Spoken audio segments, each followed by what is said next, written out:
Ryan Reynolds wants out of this lawsuit, okay? He is begging his wife to settle. There are now reports coming in that Ryan wants to be less involved as well. Taylor has distanced herself. It's very difficult for a husband to do that. But now the question to Ryan is, are you fake too? Are you a mean guy? If this is true, and I'm wrong, and Ryan's now over it, while he was supportive publicly and privately, he wants this settled. Ryan, being Ryan, has been handling the public side of things exactly the way you would expect. He's been giving these interviews where he talks about how proud he is of Blake. The spotlight obviously has its benefits, but it can be hard too. You and Blake for the last year and a half have gone through this very public legal proceeding. How have you guys managed that as a family? You know, you really see kind of the illusion behind so much of this stuff, you know, digital life versus real life. Really, without getting into it too much, I'll just say I've never in my life been more proud of my wife. On the surface, it's the kind of supportive husband stuff. But behind closed doors, Ryan is pushing her wife really hard to just settle this whole thing and be done with it. He's fully supportive publicly, but privately he wants this settled, especially now that he is a potential witness. Like, this is his worst nightmare.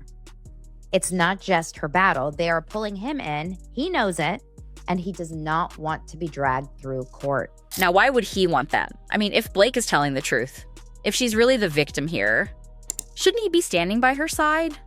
Well, the problem is Ryan has been named as a witness in this whole mess, which means if this thing actually goes to trial in May, he might have to get up on that stand and answer questions about the texts where he was talking bad about Justin Baldoni. He's really trying to contact everyone he can at WME to tell them how horrible Justin Baldoni is. And this is so insane, you guys, thinking about it. You know, this is his wife's movie. He should have nothing to do with this. The idea of being cross-examined about his involvement in this case, having his private messages picked apart by lawyers, potentially being portrayed as part of some kind of retaliatory scheme, is definitely career-ending stuff. This is called pressure. This is called a power imbalance. This is Ryan now pressuring his agents to go pressure a producer, a female producer. Stop hiding. Blake feels alone. It's time we all stand up against this creep. And she doesn't want to. She doesn't want to.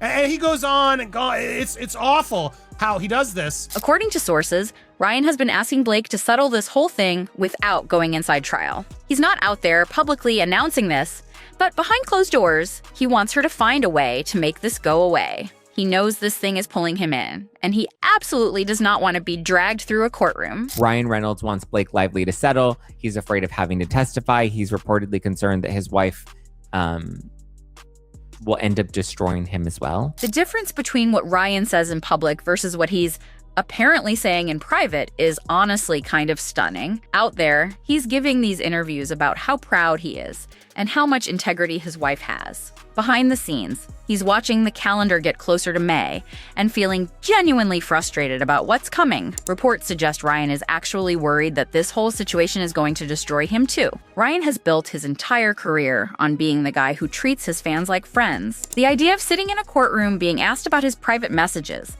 about whether he was part of her wife's alleged agenda against Justin, affects everything he's spent decades building. No amount of acting can overshadow all of the shit we've seen and read. Those text messages to his agents. That's it. Whenever you say, oh, maybe Ryan Reynolds is nice, I'm going to remind you about those text messages. A lot of people thought this thing would have been settled months ago. Everyone expected both sides to eventually get tired of spending millions on lawyers and just work something out. But that didn't happen. Instead, things have gotten bigger, messier, and harder to control. And that is absolutely a nightmare for Ryan. He has spent his whole career avoiding exactly this kind of public entanglement. But right now, every interview he does, someone wants to know how Blake is doing and what he's going to do. And every single day brings him closer to a trial where he might have to testify. Blake Lively wants her rich husband, Ryan Reynolds, to take the stand at trial to convince a jury about the damages that she incurred as a result of the dude from Jane the Virgin, Justin Baldoni. Now, while all this legal stuff continues to play out, there's this whole other story happening in the background. A Disney executive recently talked to reporters about how this whole lawsuit situation has basically ruined Blake Lively in Hollywood circles. Daily Mail's reporting about Blake's, status in Hollywood. And they actually spoke to a source that they declare isn't just a source, but a Disney Studios executive who once worked with the actress and told the Daily Mail this lawsuit has ruined her in Hollywood. The truth is, she was never that popular. She had a reputation for being difficult. One of those toxic people who always thinks she knows best. This is the cold, hard way the entertainment industry actually works. They care about reputation more than almost anything else. And right now, Blake's reputation has taken so much damage that studios are quietly trying to distance themselves from her as much as possible. Now, mind you, this is happening as whispers from studio heads around town are getting louder and louder about the fact that Blake Lively and now Ryan Reynolds may be unhireable. That's harsh. But that's also how Hollywood works. When you're hot, everyone wants to work with you. When you're not, nobody even pretends to care. In Blake's case, that situation has turned into basically a collective shrug from an industry that would rather work with people who don't bring this much drama. Blake isn't getting the offers, and there hasn't been anywhere near the same interest in her since the Baldoni drama exploded. She's burned bridges, and most people in the industry seem to be steering clear. Projects are quietly disappearing from her credits, with deals that seemed like sure things are just not getting funded anymore. The offers that used to just flow in now need studios to do all these calculations about risk versus reward that they never had to do before. The blowback that now she's suffering reportedly includes no offers, like the offers have dried up. No one wants to cast her right now. And here's what makes this especially tough for Ryan. His wife's problems have basically become his problems too. These two have been blended for so long, both in their personal lives and in business, that trying to separate their fates has turned out to be basically impossible. Every project Ryan takes on now comes with baggage about being associated with Blake. Every time he goes on TV to promote something, reporters immediately start asking about the lawsuit and what he's going to do. Every interview turns into an interrogation about how solid his marriage is and what he really knows about all of this. Blake can lie in bed, you can do all of the drop-offs, the pickups. Your beautiful wife can just take it easy. I'd be happy to do that. I love doing drop-offs, pickups. That's my thing. Many folks are now asking a really important question. Can Ryan protect himself from all the collateral damage that's coming from his wife's situation? The answer seems to be no. His own projects are under scrutiny. His brand deals are being renegotiated with new conditions. And that whole image he's spent decades building, this picture of being this charming guy, it's now permanently connected to a messy legal battle with Justin Baldoni. Justin Baldoni bought the rights not only to It Ends With Us, but I believe to the sequel and the prequel. And I think this whole thing is cooked up so that Blake and Ryan could get control of all three properties going forward. Wayfarer Studios, which is Justin's production company, just filed this motion that's designed to basically demolish her damage claims completely. In case y'all don't know, Blake is claiming she deserves $160 million in damages because the alleged smear campaign ruined her career and her businesses. Wayfarer's motion is challenging both her expert witnesses and that massive dollar amount. They're arguing that the financial setback she suffered comes from her own business decisions and mismanagement, not from anything Justin Baldoni or his company did. Baldoni, who was swiftly dropped by his agency WME and his production company Wayfarer, retaliated with a blistering countersuit against Lively and Reynolds, accusing their team of attempting to torpedo her career and asking for attempting to torpedo his career and asking for $400 million damages. This is a really smart legal move because it takes on the case of money rather than on morals. Even if Blake somehow proves every single remaining allegation against Justin, she still needs to show that his actions actually caused her financial losses. Wayfarer's motion is basically saying her businesses failed because she made bad choices, not because of Justin. Internal documents apparently show that Betty Buzz, her beverage company, had major operational problems going back way before this lawsuit ever happened. We're talking about pricing issues, inventory management failures, basic business model stuff that just wasn't working. If Wayfarer wins this motion, Blake could end up in this really weird position.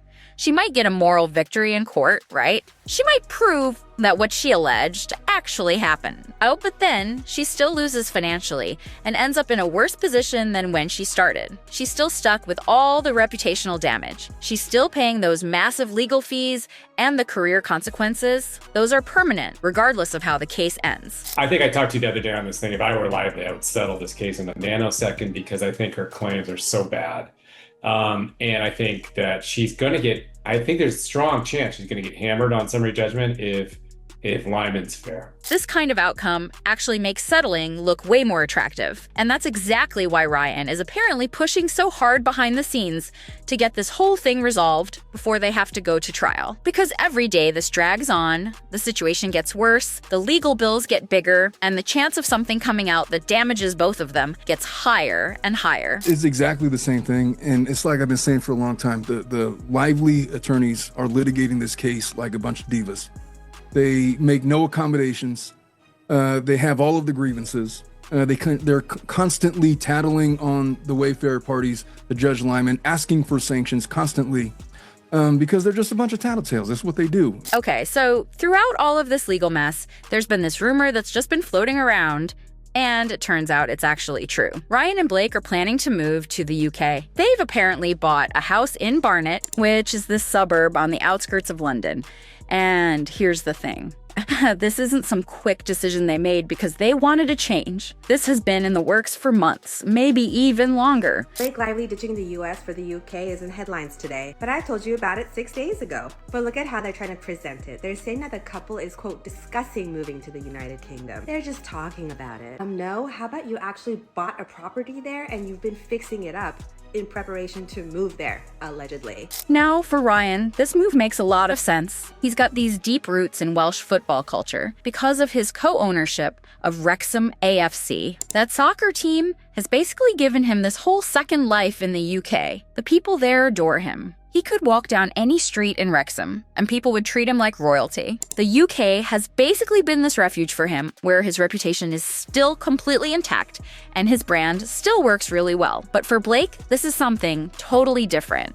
She's basically withdrawing from a battlefield, where she got defeated. Hollywood has basically shut its doors on her. Her legal case keeps getting weaker. The whole public thing has shifted against her in a major way. Like, come on, Blake. What do you mean fleeing to the UK?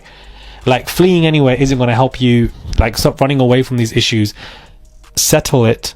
Don't take this to court next month. I mean, I don't mind if you want to take this to court because, I want to be reviewing it as far as I'm concerned. But for your best interests, don't take this to court. The UK offers her something America can't give her anymore. It's a fresh start somewhere where people might not know all the details of what happened. Or at least where it won't matter as much. She can lean on Ryan's local popularity and popularity over there to kind of shield her from the worst of everything. Sources say they're planning to move when everything is done, which basically means they expect the legal stuff to wrap up somehow before they actually make the big move. That creates this really interesting situation with the settlement negotiations, because now both of them have reasons to want this case resolved quickly. Blake Lively and Ryan Reynolds have lost their spark and are fleeing to Europe as tonight a trial deadline looms? Blake reportedly wants to clear her name as much as possible and relocate with whatever dignity she has left. Ryan also wants to minimize the chance of having to testify and potentially damage his brand. The question is whether they can actually find terms that work for both of them. Can they walk away from this thing with both their interests somehow protected? That's the big question nobody can answer right now. Everyone knows that Blake and Ryan are struggling, and they have done for years. Everyone is just waiting for them to get a divorce. Now, throughout all of this, there's been this constant background chatter about whether Ryan and Blake are even still together. I mean, the stress of this legal battle combined with the fact that they clearly don't see eye to eye on strategy and risk. Some people thought there was no way their marriage was surviving this. There have been all these rumors about disagreements over how to handle everything, and honestly, some people were basically predicting divorce was inevitable. It seemed like a logical conclusion given how messy everything's gotten. But here's what the sources are saying. Divorce is not on the table. They're still together. They're still putting on this united front in public. They're still planning their future around moving to the UK together. That's not changing. But this is what Hollywood couples always do when they're on a brink of a breakup. They plan stories of how happy they are together. Now, does that mean their marriage is totally harmonious and they're on the same page about everything? Of course not. The fact that he's privately begging her to settle while she publicly doubles down on fighting tells you they're not exactly aligned on strategy or risk tolerance. But they have decided to go through this storm together instead of separately. And that decision, while maybe noble, comes with its own set of problems. By staying publicly on Blake's side, Ryan has basically tied his fate to hers in ways that are going to be really hard to untangle. If her career keeps declining, And honestly, it probably will. His will face similar pressure if the trial reveals information that damages her reputation. Some of that damage is going to splash onto him whether he wants it to or not. They made the choice to stand together.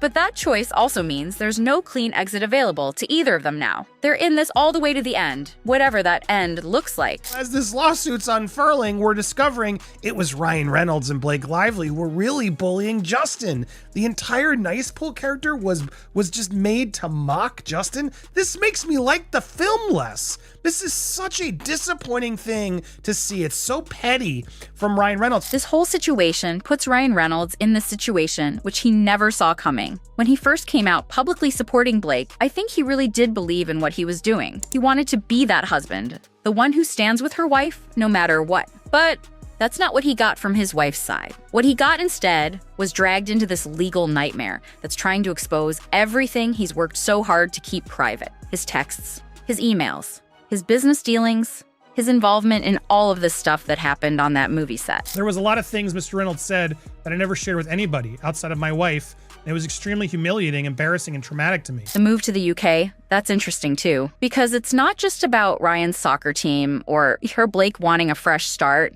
It's about both of them needing distance from an industry that has basically judged them and moved on. It's a place where maybe, just maybe, their reputations could get reassessed. But let's be real here. That move is also an admission of defeat. They're leaving because staying became impossible. They're relocating because the rooms that used to welcome them with open arms have been closed. Reynolds, how's it going? Great.